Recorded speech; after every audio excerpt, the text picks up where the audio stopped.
हमें कर्मों का फल नहीं बल्कि कर्म के पीछे के भावों का फल मिलता है। सब कुछ लूट लो लेकिन मजबूरी मत लूटो।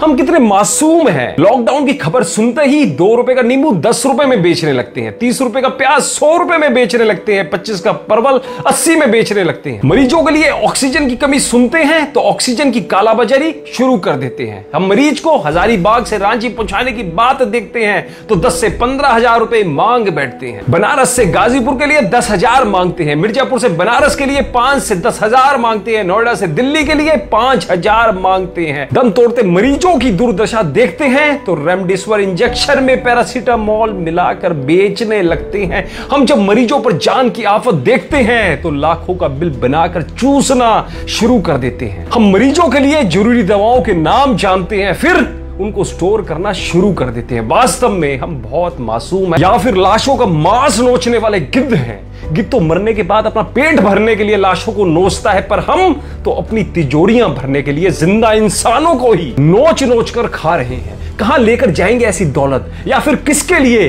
कभी सोचा है आपने? एक बार सोचना जरूर। एक दिन हिसाब सबको देना पड़ेगा ईश्वर की अदालत में।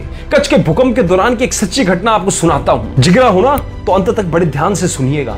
पुलिस राहत कार्य कर रही थी मलबे को घर से निकालने के लिए। जीवित बच्चे, लोगों और मृतकों को बाहर निकाल रही थी। एक बूढ़ा आदमी एक सुंदर घर के मलबे के पास बाहर बैठा रो रहा था। मकान ढह गया, पुलिस आई, उसके पुत्र वधू का शव मलबे से निकाला। शरीर पर हर जगह गहने थे। पुलिस ने कहा, ये गहने रख लो, आपको काम आएंगे। फटी आंखों वाले उस आदमी ने कहा, ले लो, सब कुछ ले लो, जो करना है करो, लेकिन मुझे ये गहने नहीं चाहिए। पुलिस के लाख समझाने के बाद बूढ़े ने रोते हुए कहा, जब मोरबी का डैम टूटा था तब मैंने ये सारे गहने मृत लोगों के गले से लूट के अपने घर लाकर अपने पुत्र वधू को पहनाए थे। आज मेरी बहू ने वही गहने पहने हुए हैं जो मैं लूट के लाया था। मुझे कुछ नहीं चाहिए सर, मुझे कुछ नहीं चाहिए। वो बोलता बोलता तेज रोने लग गया और कहने लगा, आप ले लीजिए, आप रख लीजिए, आपको जो करना है, आपको जहां देना है आप दीजिए। कच्छ की इस कहानी को ध्यान में रखिए दोस्तों, और कोरोना के संकट के समय में मनुष्य की मजबूरी का लाभ ना उठाएं। इसलिए हमेशा याद रखें, हमारी कमाई हुई संपत्ति का बंटवारा कोई भी कर सकता है, लेकिन हमारे कर्मों का बंटवारा कोई नहीं कर सकता। हमारे द्वारा किए हुए कर्मों का फल हमें ही मिलेगा।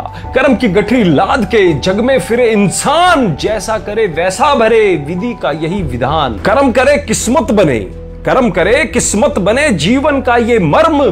प्राणी तेरे भाग्य में, तेरा अपना कर्म। इसलिए कर्मों से डरिए, ईश्वर से नहीं। ईश्वर फिर भी माफ कर सकते हैं पर कर्म नहीं कर सकते। अटल सत्य है कि जैसे बछड़ा 100 गायों में अपनी मां को ढूंढ लेता है, उसी प्रकार कर्म भी अपने कर्ता को ढूंढ ही लेता है। आज नहीं तो कल अवश्य ढूंढ लेगा। दोस्तों, इस वीडियो को शेयर करके उन सभी अयोग्य लोगों को समझाएं जो जल्दी ही गलत काम करके करोड़पति बनना चाहते हैं, और वो भी ऐसी गलत शॉर्टकट तरीके से। और उन्हें समझाएं कि ये प्रकृति का न्याय, छल कपट और लालच में किए गए गलत कर्मों का परिणाम देर से सही पर मिलता अवश्य है। आपका एक मूल्यवान शेयर बहुतों की मानसिकता बदल सकता है। और आप ऐसे लोगों को क्या सीख देना चाहोगे जो लोगों का ऐसे समय में फायदा उठाते हैं? कमेंट के माध्यम से हमें जरूर बताइएगा। धन्यवाद।